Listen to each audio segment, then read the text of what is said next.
Tomer Devorah. So, as you remember from yesterday, we left it on a cliffhanger. How many of you actually looked up the passage in the book of Daniel? Wow, the level of motivation of the audience. It's unbelievable. Thank God. Thank God. So now I could say whatever I want because nobody looked it up. But that's where rabbis are tested.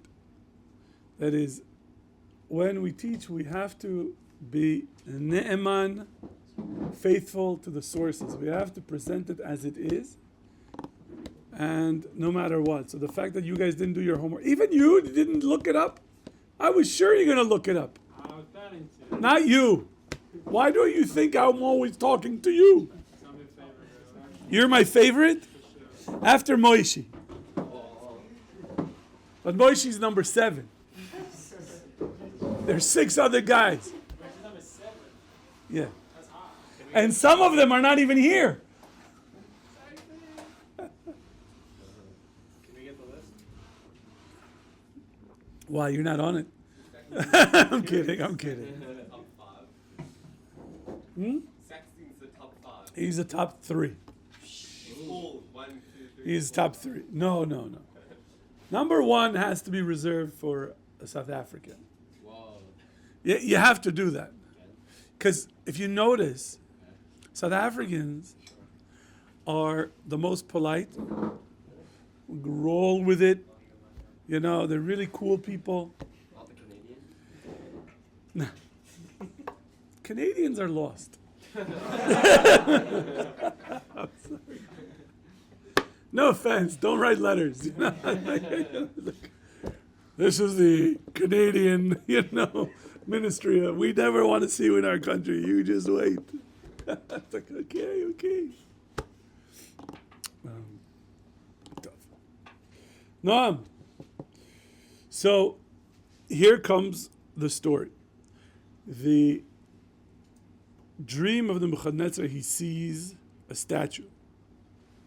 And the statue, the Jewish people were handed over to be under the authority of Nebuchadnezzar.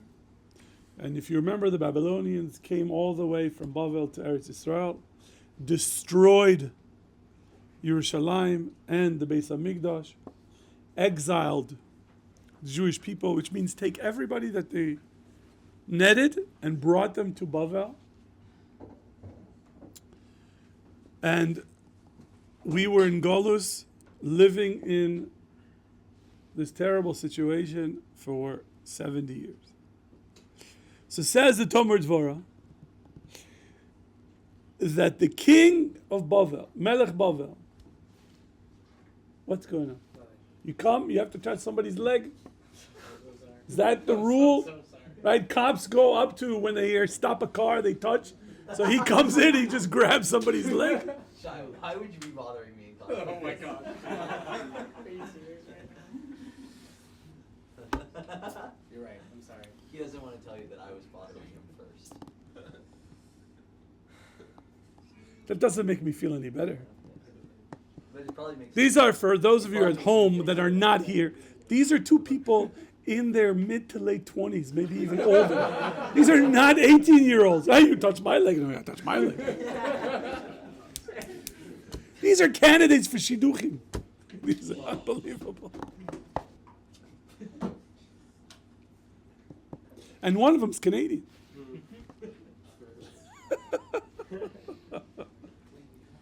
I deserve that.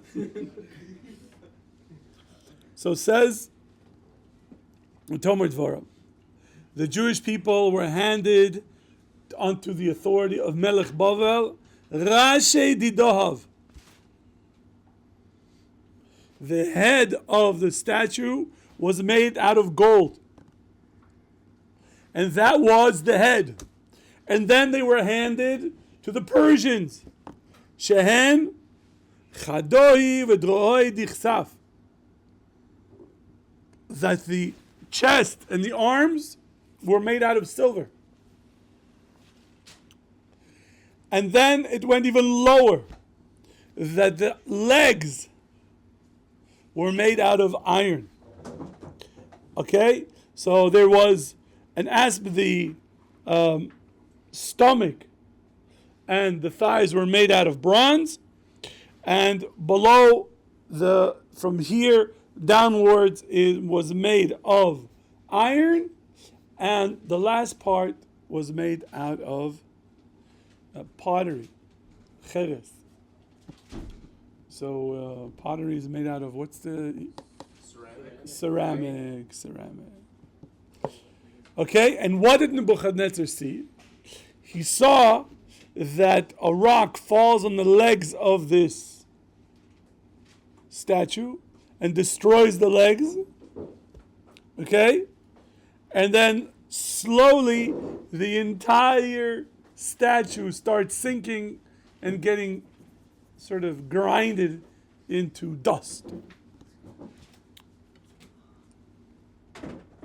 So you start with gold, silver, bronze, then you have iron, then you have ceramic. And so the Jewish people were handed first to Bavel. And then Madai and Paras, the Persians and the Medes came. And the Jewish people were handed to their authority. And then they were handed to the Greeks.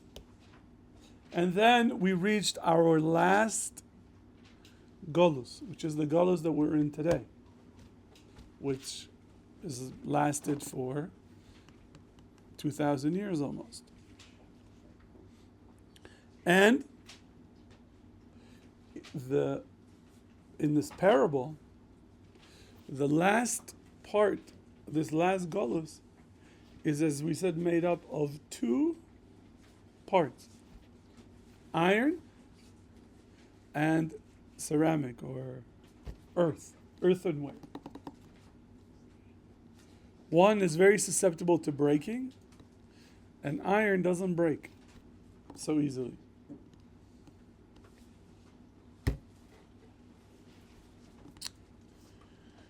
So says, what? Somebody said something. Is that you? All right, with your eyes, who was it?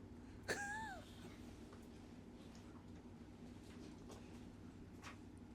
was you?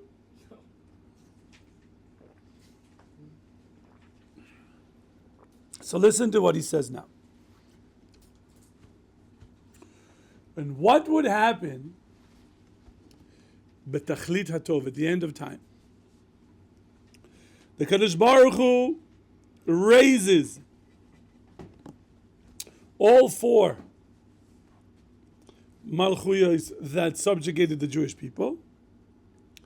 And as the Pasuk says, Ba'adein daku kechado parzel achasba nechasha kaspa udahava, that what would happen is that the Kadosh Baruch Hu would grind all of them, all the malchuyos, to be punished. Yet,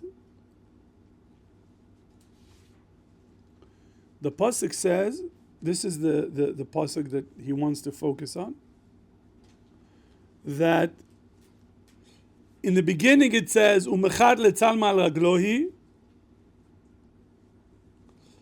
that first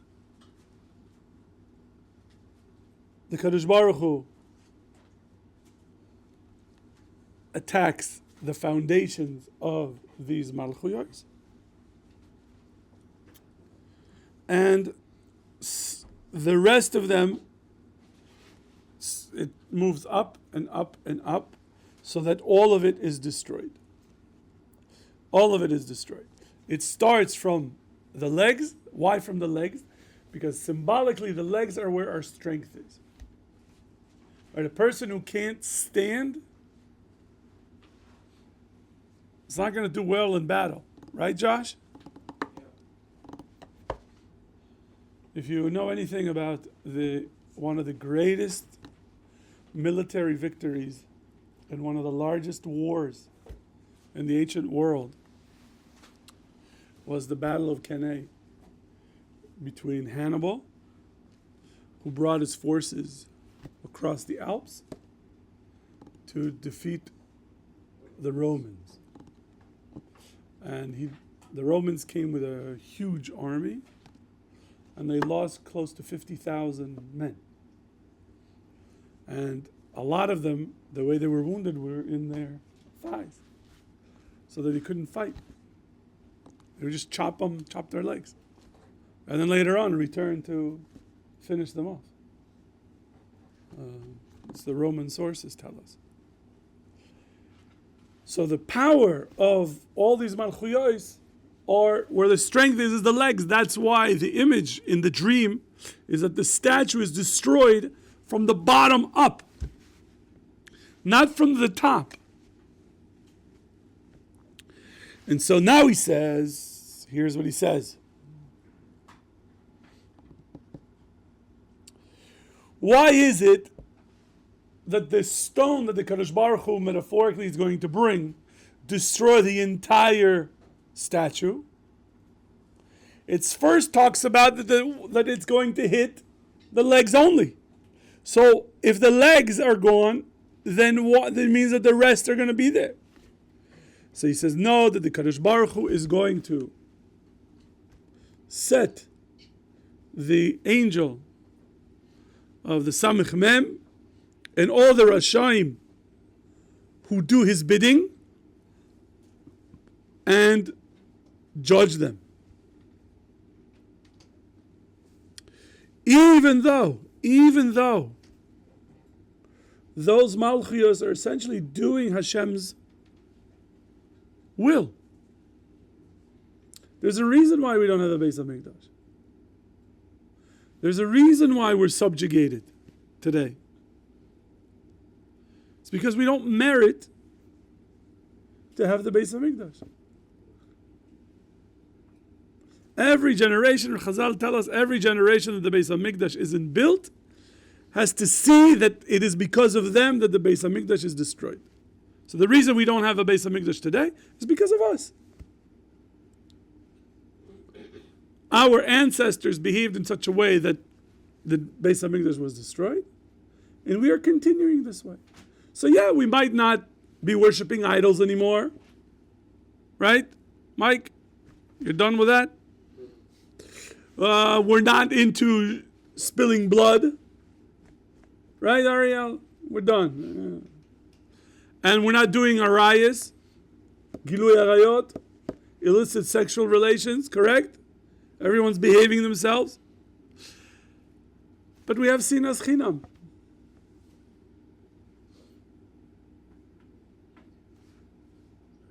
Are you being weird again? That is being weird. Baseless hatred. Hating and not liking people for no reason at all. I just don't like the way you look. Right? There are people like that. I don't like that guy. Why? I don't know. He just gives me the Ouija. I don't like that guy. Why? He's Canadian.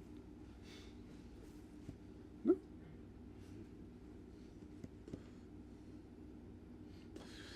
So says the Ramak, the whole idea of Hashem throwing the sins of the Jewish people to the Yam, it means that he sends the power of judgment. All the Yisurim that the Jewish people had to deal with for the last 2,000 years is going to be visited upon the evil people in this world.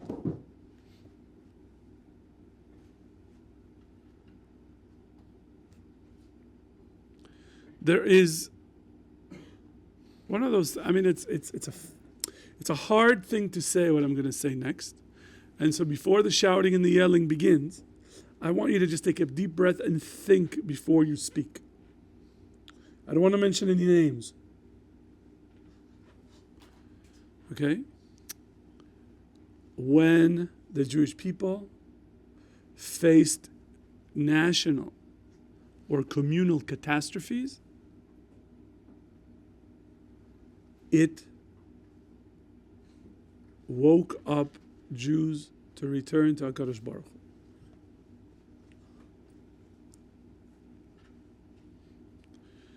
We see that after, for example, October 7th, there is more people, more Jews, who understand the importance of their Jewish identity. They understand that the pogrom, the attack, was because they were Jews, not because they were Israelis. If you ever listen to what those people were screaming, and still are screaming, is Ithbah il Yahud, which is slaughter the Jews. They don't slaughter the Israelites or the Israelis. So there is, on one level,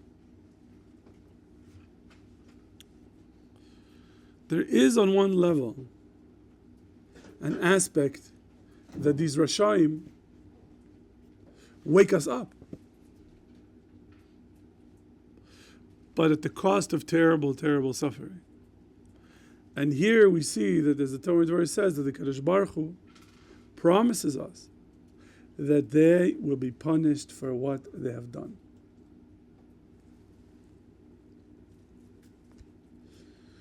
Okay, now,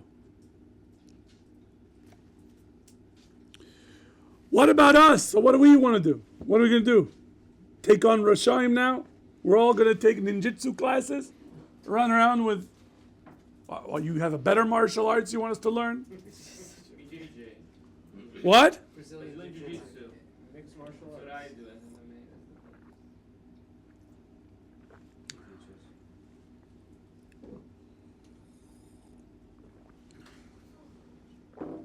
I don't know, I just invest in a good pair of running shoes.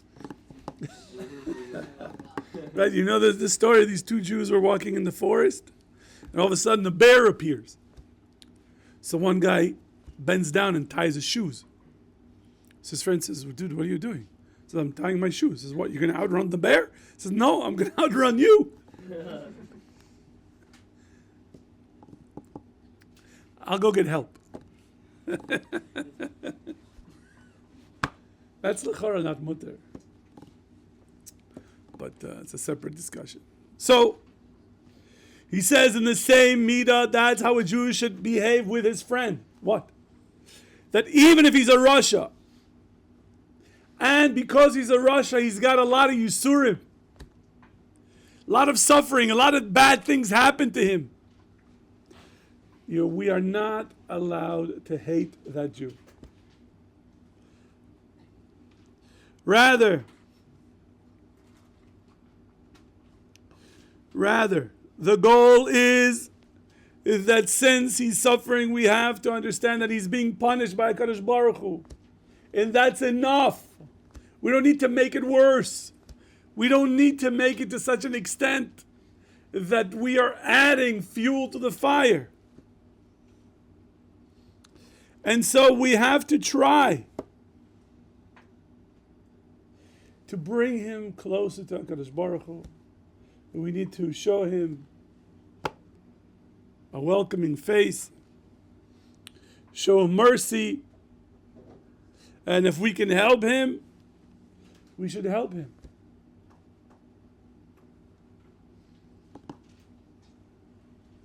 Number 10. Number 10 says, is titen emet liYaakov. Give emes, the truth, to Yaakov. So what does this mean? So, as you know, Yaakov has two names, correct? He has the name of Yaakov, and it has the name of Charlie. No, it's not Charlie. Israel. Correct? Sometimes he's called Yaakov, and sometimes he's called Israel. Is there a difference between the two names? Yes. Yes. One pronounced Yaakov, good, and one pronounced Yisrael, okay, good. But what is the meaning, or what does each name signify? Israel is. That's a rhetorical question. Again, most are rhetorical questions.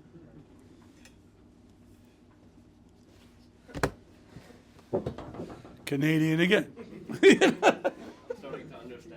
Now you see? But I do have to say, he's not listening. He's a very talented guy. I agree. I live with him, You do? unfortunately. Is that like a whole Canadian thing? Ask Rabbi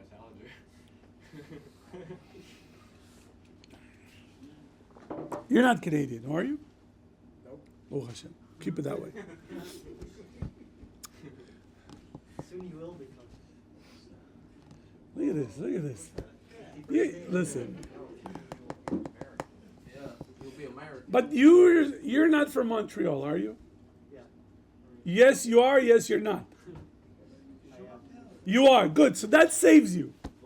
Because Montreal is a whole different world. It's not really Canada. At least you talk to the guys from Montreal. They're not the guy from Toronto. Toronto. It's an amazing city. It's Toronto. I've never been to Montreal, but I've been to... Vive le Montreal! Quebec! I'm kidding. Kidding. Ari Yitzchak is going to write the letters now. So, listen to this. When the Kadosh Baruch Hu deals with the Jewish people in one way, it's called the important people of the Jewish people are called Israel, and the sort of people on our lower level spiritually are called Yaakov. Okay? We are not at all, Binyamin, we are not all on the same spiritual level. Not all of us are zoichi to be at your level, finishing the Zohar once a week.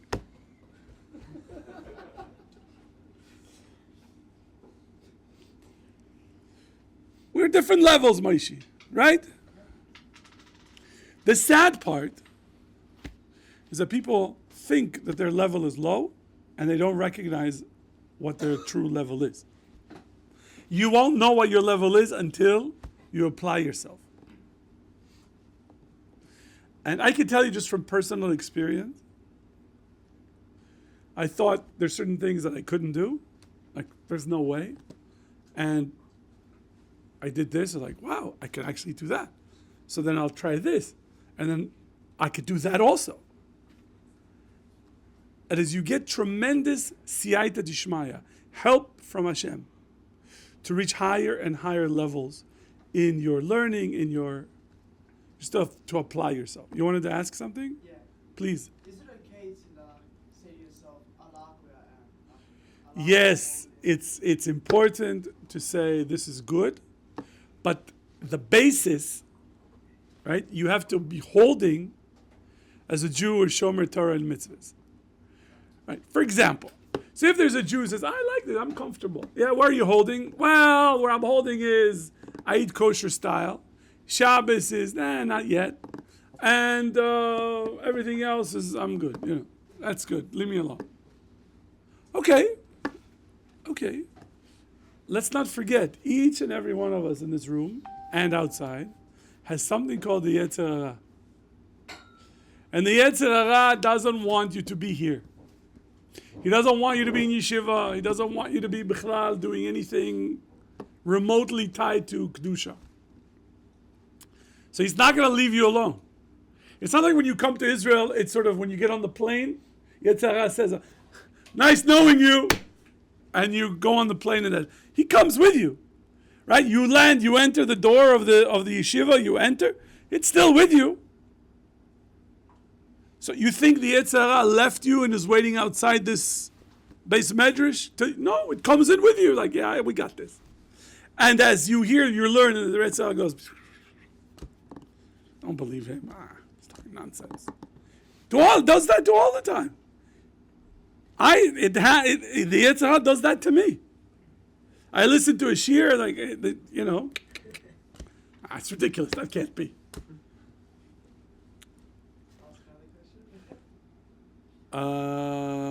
Sure. Okay, thanks, Rabbi. I heard. You did? I heard in We don't mention names because you never know. We don't want complaints. Some school and yeah. Some rule that if you're not moving forward, you're going backwards. So, like, is it possible to stay in one place? I got it. This is an excellent question. It has nothing to do with what we're talking about, and I will answer it. But after that, Josh, throw him out. The Rosh Yeshiva Zatzal, Rav Schiller, had the vort, this idea that when Yaakov blessed his son before the sons of Ephraim and Menashe, before he died, he says to them a very odd, he says, the Malach Hagoy Eloisi, right? The Malach, the angel that protected me, shall protect you, and you shall what? Be like fish in the land. Right? Vid gularov, be more like fish in the land. But fish don't live in the land. You know, unless they had fish back then that, you know, had lungs and could. But that's not. So the Rosh Yeshiva Zatzal says like this. There's one fish that the Jewish people are very connected to. That is, gefilte means stuffed. Gefilte means stuffed. So stuffed fish, that's not the word. Don't ruin it. There's one type of fish that lives most of its life in the ocean, but in order to reproduce, has to go inland. It's salmon. And what does salmon do? It swims against the current. Correct? Which means what? If you're going against the current, if you're not swimming, if you're not going up, you're dead. Have you ever seen the dead salmon? They just straight to the bear's mouth. You've seen those movies, right? The documentaries. So here you could see that the fish is either you're going up or you're dead, which means spiritually. Either spiritually you're growing or you're sliding backwards, means you're spiritually declining. Okay. But there's a middle position. I heard that from Rabbi Gottlieb. Rabbi Gottlieb brought, I think it was Nahal Shalom, one of the Slonim Rebbe. From him, Ahavat Shalom, I don't remember what this sefer is called. It's somewhere around here. But he brought a beautiful idea. That's what I want to share with you. That it could be that you have a fish that is standing in one spot. It doesn't have enough strength to move forward, but it still has enough strength to stay in his position and not slide. Which means, if you feel the tension of the culture in the world around you, and yet you are able to hold a certain spot, that means you are spiritually alive. Bezrat Hashem, you will get more strength and move forward, but in the meantime, you're still alive because you're not sliding backwards. You're not coming to class wearing shorts and flip-flops. You're not wearing a backwards hat. You know, just giving examples.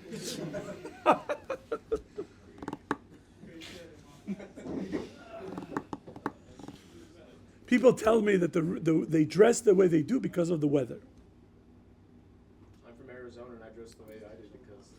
So I learned a very important, very, very important idea from this when I was in college in New York. Without getting too much details, as you know, in New York in the winter it gets very, very cold, correct? Very cold. It's nippy. And there is, anybody here from New York?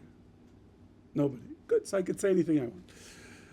There are such things, there used to be, when I was a kid, called clubs. And you would go to a club, you have to wait outside in the cold to get in. Okay?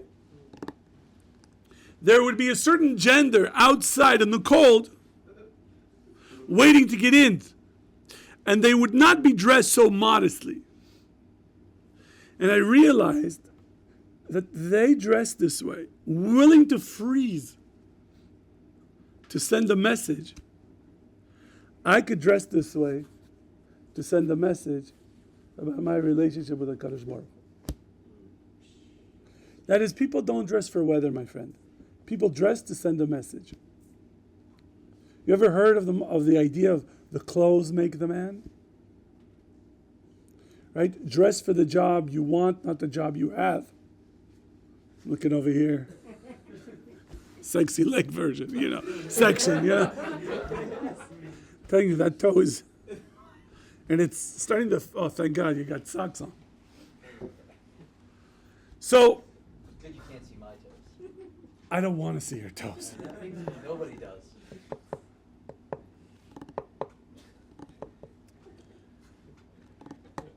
Oh my God. Lenny, you see what you're going to miss? I don't know how are you going to get on the plane tonight? How? You better change your mind. Say, forget it. Hashem, I'm staying. Gamarnu.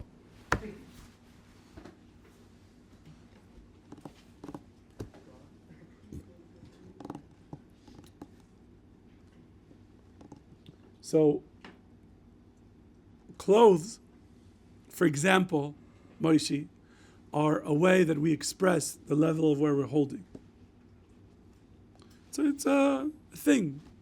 Like, if a guy gets a job in the office and everybody dresses formal, he dresses formal. Why? Because that's the code. That's what, that's what we do.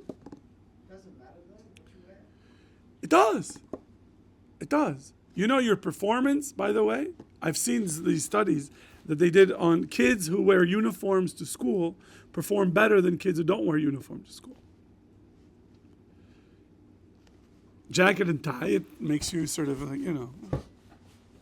sit up straight, not like, hey, Rabbi, what's going on? Like some guys I catch on the couch.